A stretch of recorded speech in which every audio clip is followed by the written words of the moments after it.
Hey guys, it's me Morgan, and today I'll be showing you guys how I do a competition look, so stay tuned. First off, I'm going to start by taking my brush. I'm going to take a small section and separate it. I'm gonna start teasing the back part of my hair so that I create a poof.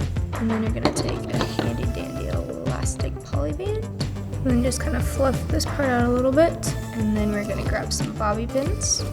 And then I just crisscross them on the top and just give it a cute little whoop. I'm going to take this section of my hair and just kind of go up to where you want your high pony sitting. Brush through these pieces so that they go straight back.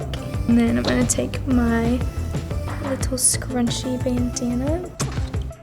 There, you have your finished competition ready hair.